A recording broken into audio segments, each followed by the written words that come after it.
guys, it's Monika from hopkiwi.com. In today's video I'm gonna be talking about my Australian hospital experience number 1. So firstly, I'm sorry I'm recording at home. I was planning to take you outside, but it's really windy, so I think you're not gonna hear anything, so we're gonna stay inside. Okay, so in today's video you're gonna find out how the Australian health system works and basically what you can expect. Okay, so let's get started.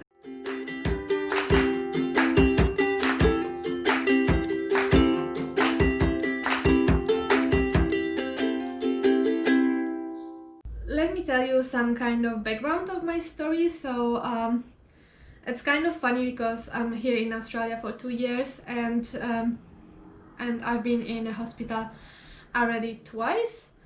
In my country, in Poland, for 26 years, it happened just once that I ended up in the hospital. So it's kind of weird, but what to do? So the first time I went to the hospital, it was in 2017, just before my birthday. It's exactly the same story that it happened the second time, just actually a few days ago, but that's gonna be a second video.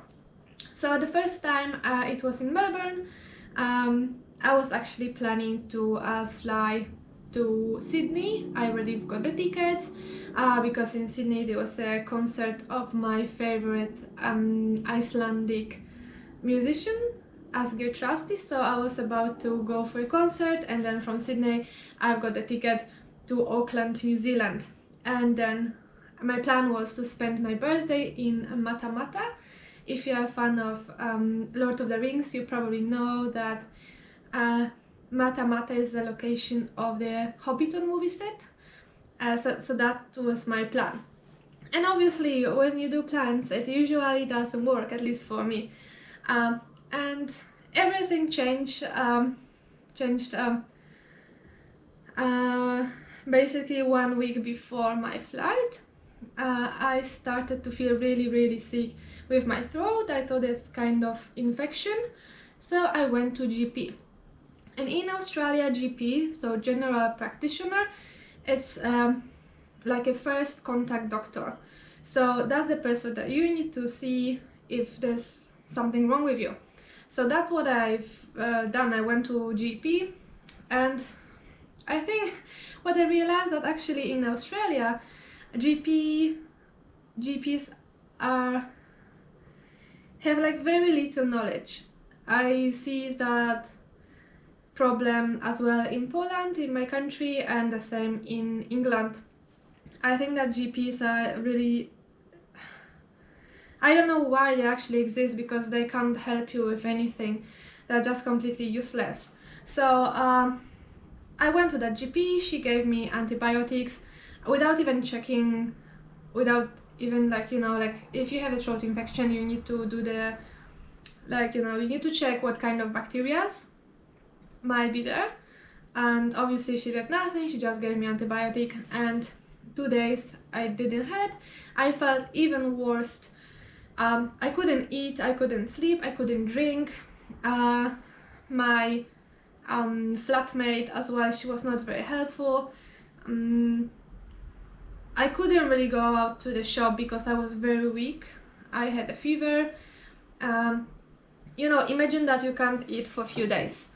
So that's really, you're just becoming really weak. And I asked her if she could buy me yogurt or something, something soft that I can actually swallow. And obviously, well, she forgot. So that's important part when you're gonna be looking for accommodation in Australia. Just try to find someone nice. That's someone who is actually probably more, has more empathy. So it ended up that I was 5 days in a bed. I couldn't go for a shop because the shop was really far away. I didn't really have many friends in Melbourne, and I basically had one friend that I could ask for help. And I asked her if she can take me to the hospital, because after that 5 days with no eating and barely drinking, I just felt so weak that I just wanted to go to the hospital. Usually, you know, like I'm kind of tough person, and if it's not necessary, I don't really want to go to the hospital. But after that 5 days, I was just, you know, praying to go to the hospital. And my friend, she didn't have a car, so she asked another friend if she could take me to the hospital, and she agreed. So we organized when she can pick me up, and we went to the hospital. I went to the Alfred Hospital in Melbourne, and I have really good experience from that hospital. So if anything happened to you, probably the Alfred is a good choice to go. It's a private hospital, but as well, if something is happening to you and you feel like you are gonna need this hospital treatment, just check with your insurance company, because they have different agreements with different hospitals. It might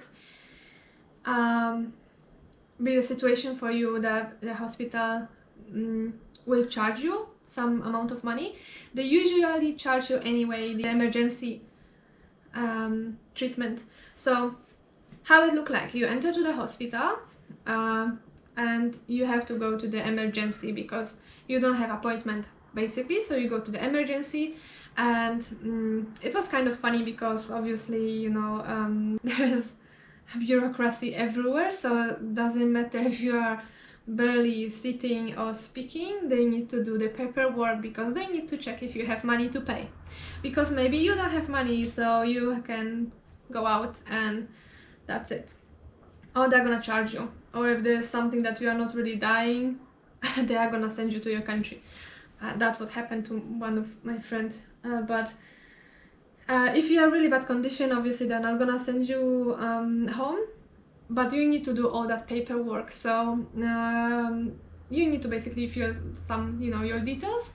It takes few minutes. If you are feeling really bad, it's it's not the nicest experience, and I was like barely sitting over there, but well, that's what you need to do. And in that point, you need to pay $500 usually. Well, I paid $500 in the Alfred Hospital, and I paid $500 in that hospital here in Gold Coast. So I reckon that's probably like a fixed price for emergency, and that's what you need to pay up front. So you are paying this $500, and then you can go to the waiting room.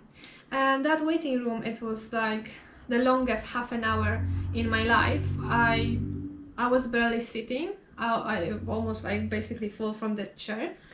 It was extremely busy, a lot of people all around with different cases, because as you can imagine, emergency is like emergency in the movies. So there's people with different, you know, like accidents, problems, and but when they finally called my name, everything just like started to happen very quickly.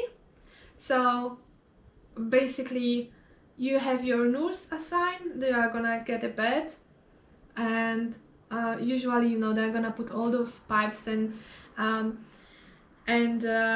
needles, and they're gonna connect you, you know, to this like a funny clipper to check your blood pressure, and to that big screen with all the information, like how your processes are going. And I remember they were taking my blood, and because like I was not eating for 5 days, you can imagine like I was really, really weak. So obviously when they put the needle and they start taking my blood, I was basically starting to faint. They were starting to losing, you know, connection with me. But it's really, really cool design of those beds in the Alfred, because it might be funny, but it's kind of important, because I didn't have that in Gold Coast. So when they are seeing that basically they are losing you, the bed is like automatic, and it changes the position that your head is going really fast down and your legs are going up, and that basically prevents you from from fainting, so you're not gonna lose your conscious. And that was actually really cool. But what's happening next in the emergency? So basically, yeah, you have your nurse assigned. You are gonna they're gonna check your blood pressure. They're gonna check sugar. They're gonna really, like, they're gonna check what is wrong with you. And then there are gonna be probably few doctors from different disciplines depending what is happening to you. And because I had a tonsillitis, so yes, the first doctor was like emergency doctor, and then they basically called the doctor from the from that field to check if I have to go to the hospital, or they can maybe give me some medications. But obviously I was in that condition. Probably that was my mistake. If I would came earlier, they would just give me some medication and that's it. But because it was already 5 days without eating, and that infection was like really huge, the doctors decided to put me to the hospital, because I couldn't eat, I couldn't drink really at that point. And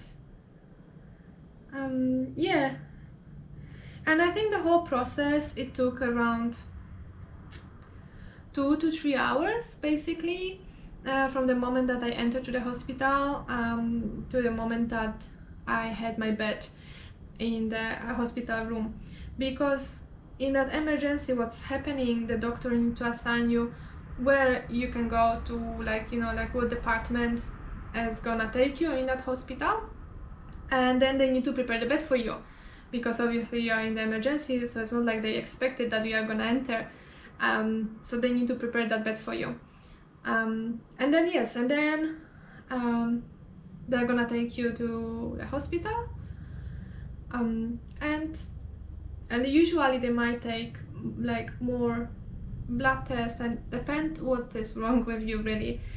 In my case, yeah, they were giving me some medications like straight to my vein, because obviously I couldn't eat. And after 24 hours I was much better, and I was so surprised that it actually worked, and that it worked that fast. And what is the important point here as well that you need to remember is the finance element, because it's all about, as well, it's your health, but as well as money. Because in Australia you have you basically, if you are on the student visa, or if you are the holiday maker, you need to have your private insurance, or if you are a tourist here as well. And what I always said on my blog, it's important to have a really good insurance. Don't go for any bullshit, insurance that are super cheap. Always check what they cover, and always try to buy, like, the highest insurance. It's not that much money really. It might be like, $500, or even, like we are paying $2,000, but for 2 years, so it's not really that much. And why it's not that much? Because you are entering to the hospital, just for emergency you are paying $500, and that just emergency is just for them to check what to do with you next. And then the admission to the hospital, it costs around $2,000. In Melbourne it's actually a bit higher. And then all the procedures that they need to do to you during your stay in the hospital, they charge more and more. So obviously my 1 day stay in a hospital in Melbourne, it cost me 6,000 Australian dollars. And obviously I had my insurance, so the insurance covered everything. I didn't pay anything up front, only this $500 for emergency. But that's how important it is to have a good insurance, because, well, imagine, it's just stupid, basically throat infection, and you go to the hospital and you might end up paying 6,000 Australian dollars. So always check your insurance company if it's like, all the elements, like how you are covered. If it's a legit company, what I can recommend, well, of course, it's not any sponsor video or anything like that, but when I was in Melbourne in a hospital, my insurance company was Allianz. I chose Allianz because Allianz is internationally recognized company, so it's well known here in Australia, but as well as well known in Europe, and that's why Allianz. Now I have insurance with Bupa, so let's see how Bupa works with my hospital stay now in Gold Coast. We will see soon. What I can say as well about accommodation, about the standard, I was really surprised because the hospitals in Australia, they have really high standard in, you know, in terms of accommodation. They're very, very clean. They don't smell. Well, if you are Polish and you ever enter to the Polish hospital, you probably know what I mean. Those hospitals in Poland, they have very specific smell that usually makes you feel dizzy straight away. Here, it's nothing like that. The nurses are really nice. That as well something new to me, and they were trying to be very helpful, a lot of empathy, so that was great. Rooms are usually one, or a single person, for like single person or for two people. It didn't happen to me that I will be in the room with more than two people, so it's as well really nice because you kind of feel private and you have a private bathroom, so it's very, very comfortable. As well, food in the hospitals is it's a kind of important topic. So food was really, really good in Melbourne, at least. And it might be funny because like, oh, who cares about food? But well, you know, if you are alone in a country, like, you know, I don't have my family here. I don't have my mom and my sister, no one in that time. So there will be no one to you know, come and visit me and, I don't know, bring me some food. So it's kind of important that the hospital actually provides you with some, you know, eatable food.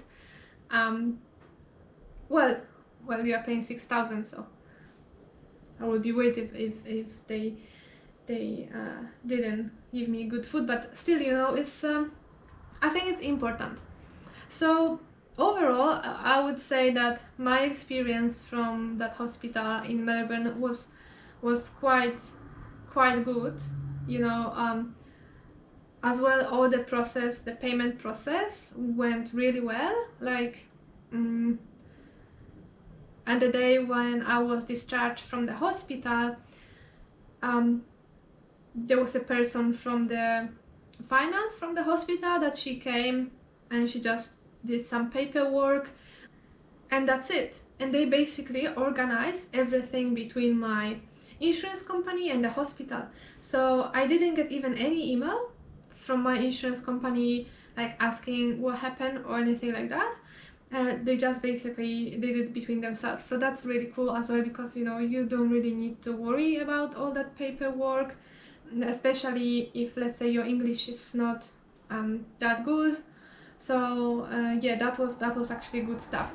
My experience with GPs here in Australia, and basically like everywhere in England, Poland, it's really bad usually. So if you are feeling bad and you're gonna go to GP and it's gonna prescribe you some medicines, if it's not gonna work, go to different GP or go straight to the hospital. If you are feeling really bad, don't wait too long. Don't do like me, like I was waiting 5 days. That was actually a really scary experience, you know, really. I would not recommend. So it's like nothing cool really, but well, shit happened. So but how that story basically ends, did I go to New Zealand or I didn't? Obviously I'm that kind of person that fact it's like, you know, I might feel really bad, but if I want to spend my birthday in Hobbiton movie set, I'm gonna do it. So I was discharged from the hospital on 23 of of July. My birthday is 28. I couldn't change my bookings because the flight booking, because obviously it was a cheap airline. So if it's a cheap airline, to change the booking is basically twice that price. So what I've done, I just got a new ticket, a little bit overpriced because, you know, it was like just basically one day in advance flight. But what I did, yes, I got the ticket. I flew to Auckland. I spent there 2 days, and then basically, yes, I took a bus to Rotorua, and then from Rotorua I took the bus to Matamata. And in the end, yes, I spent my birthday in Hobbiton movie set, and it was beautiful weather, super sunny. But obviously, you can think that was probably not very smart, you know, to go to a different country just after basically being discharged from the hospital. But you know, you need to know your body. You need to feel like, okay, it's like, can I do it or not? Because as well, I'm kind of strong person in my plans. If I'm gonna make a decision that I want to do it, I'm gonna do it. But as well, I'm trying to be very responsible always. So if something could be a hazard or could be dangerous for my health, I'm not gonna do it. If you have any questions about hospitals in Australia, and if you have any experience, or if you have any bad experience or good experience, share it in the comments below. Yeah, if you like that kind of videos, subscribe. There's gonna be more and more videos soon about life in Australia and different aspects, not only hospitals. But yeah, if you like it, just subscribe, and yeah, hope you enjoy it. Have a nice day. Bye bye.